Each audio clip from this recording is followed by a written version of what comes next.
I got a reading. This is from Paul, the 4th chapter of Philippians. And now, brothers and sisters, let me say one more thing as I close this letter. Fix your thoughts on what is true and honorable and right. Think about these things that are pure and lovely and admirable. Think about things that are excellent and worthy of praise. Keep putting into practice all you learned from me and heard from me and saw me doing, and the God of peace will be with you. All right, so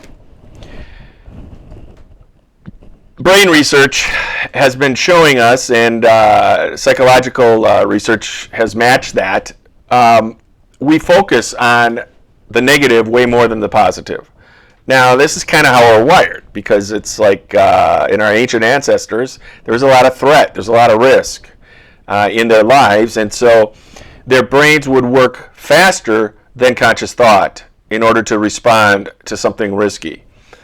That's your right brain thinking. Your right brain operates at about 6 signals per second, which is faster than you can think, faster than consciousness. Your left brain is 5 signals per second. There you can have thoughts. Like Paul is saying, keep these thoughts in mind. Think about these things.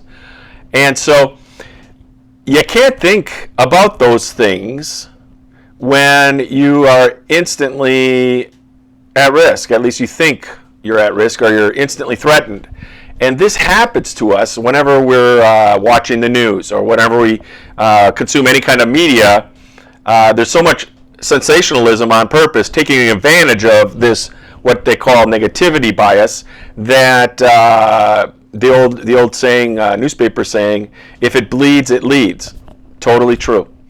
Because we will focus way more on the negative than we will on the positive in life and in situations. In fact, during this psychological research recently, they've shown that it takes about 4 positive thoughts, bits of information, to negate 1 negative thought. So when I mean by negate, I just simply mean that if you hear 4 positive things about yourself or whatever, or think the positive things, then if you have a negative thought, those 4 positive will make you back to neutral. But the problem is we're always looking for the negative. So it takes about 4 things. And so this is the way that in our relationships and in the way we live our lives, we just tend to focus on the negative.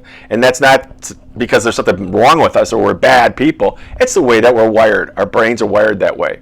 So when Paul says, think about these things, well, Paul, no, I really can't think about those things when I'm at risk, when I'm threatened. However, I can if I keep seeping myself in the positive, in what's admirable, in what's beautiful and excellent and so forth.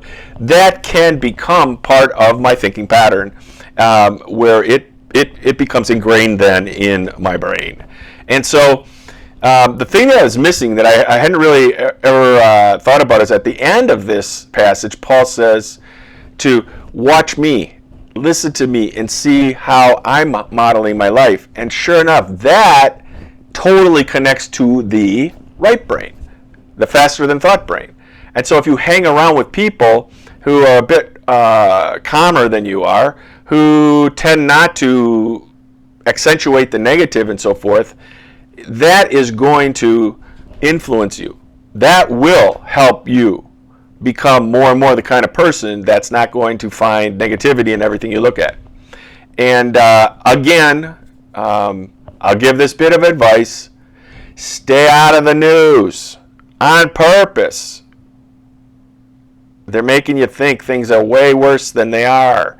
And you know what? That's okay, because that's how you got to make a living if you're in media. But realize that that's not helpful for you, because you're going to find you're not going to find 4 positive for every negative when it comes to, well, especially a time period like today during this pandemic and so forth.